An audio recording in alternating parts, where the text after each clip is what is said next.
people try they try to live so much within these like parameters, right? Yep.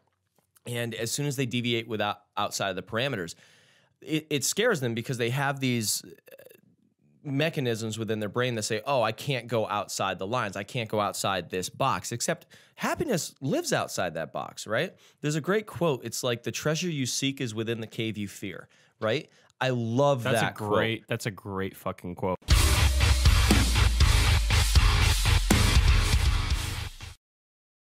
Yeah, because it just gets stunted. Yeah. Like, you need to just be unbridled to be able to create something. As soon as you're told, like, you need to use this brush and this, I'm just going, like, the art side. Like, you need to use this brush and you need to paint within these lines and stuff. Like, I remember being at my chiropractor's office, and I saw this kid, and he was drawing, and he was having a grand old time. He was drawing, and he had this coloring book or whatever, and his mother was there. She's like, what's wrong with you? Like, you can't stay within the lines? And I'm like, no, do not stunt this child's growth. Like, he's ahead of you, lady. Like, because he's like, no, I'm having fun. And I'm just like, yes, go outside the lines. Go outside the lines. Like, yes. Yes. I'm sitting in the waiting room, and I'm like, because people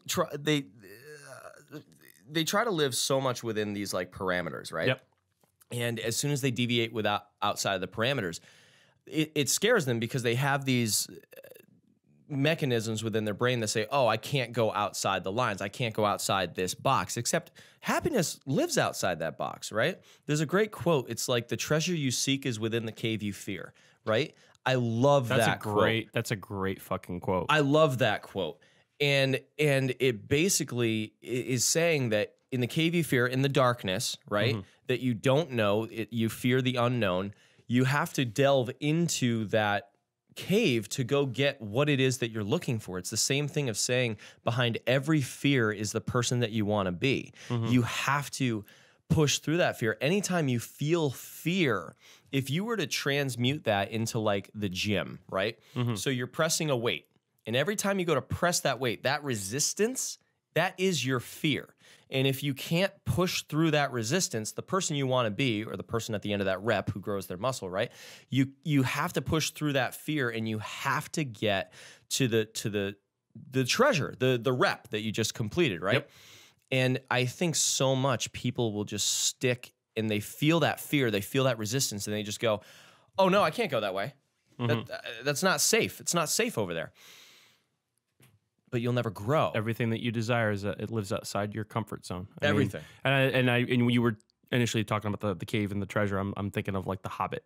Yes. Because I'm talking Lord of the Rings right now. Great fucking bit by Gandalf. He's like, and I can't remember verbatim, but he was like, he told Bilbo that like, you're not going to be the same person after this. And it's like that's what it is to leave your. Now I want to rewatch the Lord of the Rings. That's what it is to leave your Shire. Your little sucked, but your the Lord little of the Rings comfort zone to seek the treasure guarded by the dragon. Like it's just like that's the representation of chaos and fear, and like you have to learn to be comfortable operating within that chaos. And I'm not saying like go buck wild in life, because I ended up in a extremely chaotic life. Like if you go back a few years, and that ended up really, really badly. But like it taught me many things at the same time, because in my entire life, like my way of living was always very balls to the wall. We're gonna make this happen. We're just gonna go. How are you gonna do this? I don't know. Let's go. We're just gonna go. We're gonna get the area of which we have to do whatever the situation is. But no, I don't know what I'm gonna do when I get there. I'll figure it out. And I think you need a balance of that and a plan. But where I'm going with these two lines throughout life that people try to follow through this path and not deviate from, true happiness lies outside of these lines. And the reason I say that is that if you look at the status quo in life and you were to, let's say, plot a whole bunch of people's lives, well, on a graph, they would probably look like they're essentially in a line, right? But then you look at the outliers, like the Elon Musks or the Grant Cardones or the Elliot Hulses or the Mike Monas, right? You look at these people who are these outliers who are just so far from status quo, and you're like, what is that person doing? And you find almost always what that person is doing is they have taken the time to grow themselves. They've taken the time to do some severe self-development in their life, and they have kind of stopped at nothing in terms of adversity to go for what they want. And a lot of them are very unique, right? Like even down to Like that fellow that we were looking at before, you know, the 6'9" guy. Again, I'm not saying I condone the message, but I think, you know, God bless him for looking like he does, because you know what? I couldn't personally pull that off. That would not be whatever, but I would rather see a whole bunch of like crazy looking dudes out there and stuff instead of everybody in, you know, boat shoes and Dockers. Like, it's just boring. It's boring. It's like all the cars that come out for like, not the what the hell? The consumer vehicles, like the sedans and this and that. They all look the same. Yeah. But if you go back to like the 70s and 80s, they had the flares, they had the big fins, they had the spoilers and the loud exhaust and all this. Like they had pizzazz. And I feel like so much of our society is just getting people down into this mold and this very controllable environment and this very predictable way of responding. Like Facebook's algorithms and YouTube like can suggest what you want to watch next, or the little pixel that they put that tracks you and all that. They can suggest things for you to buy because they know that you have a higher percentage of purchasing these things. I mean, Facebook got in trouble because of doing some study where they took women specifically, and they found, I'm going to get this wrong, but they found that on some day, I think it was Monday night or something, that women were more susceptible to some form of depression, or they were more susceptible to some form of negativity. And what they did is they promoted ads during those times that would have them more susceptible to actually purchase whatever it was and just or click on it. And they did this whole experiment, and they found that they can do it. Like if they target somebody at their low, they can directly influence the odds of them purchasing something because they want to links Facebook to depression. No, this is not what I'm looking for, but thank you for trying to look it up. It's all good.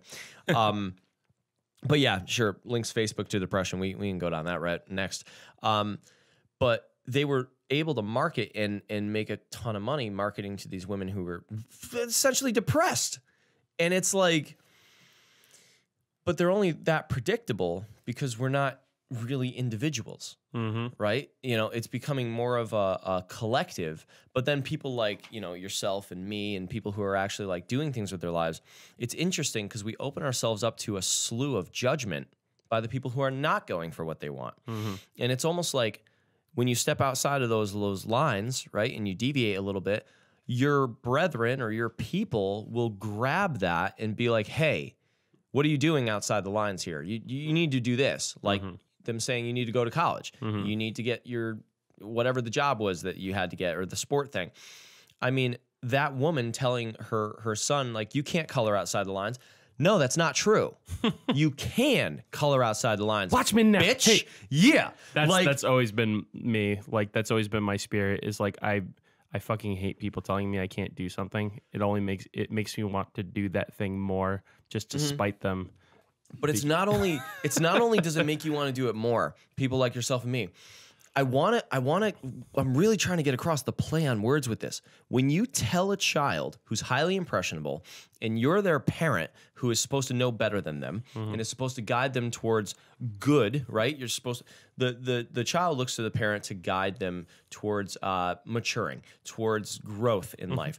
And that parent says, you can't color outside the lines. You can't go that way. You can't cross the street without me. You can't do this. You can't do that. The ideology is good, as in, no, you if you stay within the lines, you'll complete the drawing the way that it was intended to. If you go across the street now, you might be in danger, but let me show you how to watch for cars, right? You can color outside the lines, but what are you going to create once you get there? Yep. Like, what if you kind of change the way that you speak to the child in that way? Because as soon as you say that you can't, and then you say you can't do this without me, you're reinforcing that the child can't think on their own, that the child can't do something without somebody's consent, which a lot of people will not step out of line until they're asked to do so.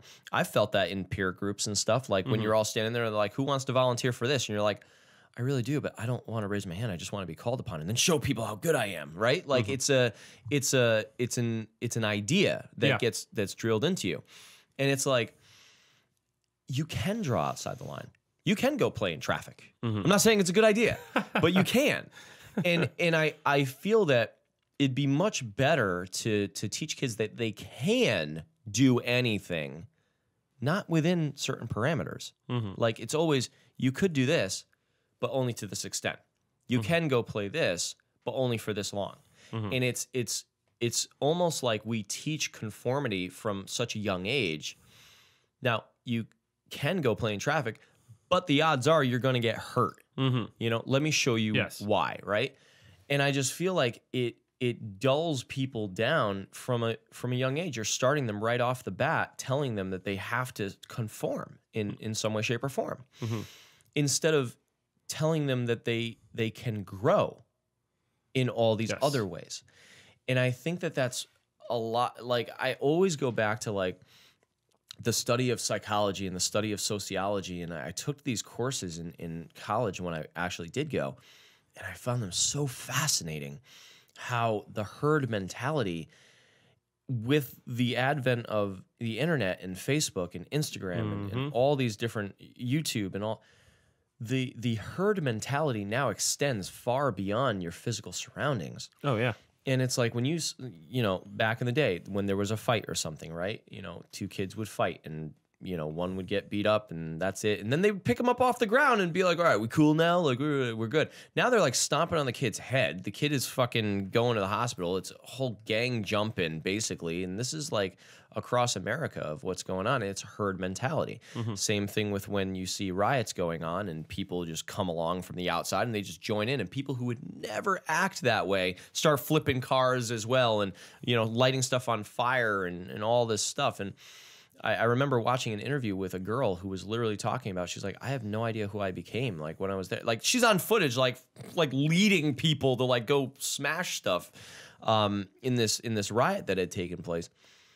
And it's all herd mentality, but now we have it on a social media level and you're able to influence people in how to think and such. And it's just, so much of it is about conform. So again, that guy, maybe I don't necessarily support the message, but I think it's fucking cool to see somebody who is that much of an individual because it's lacking so much in our society.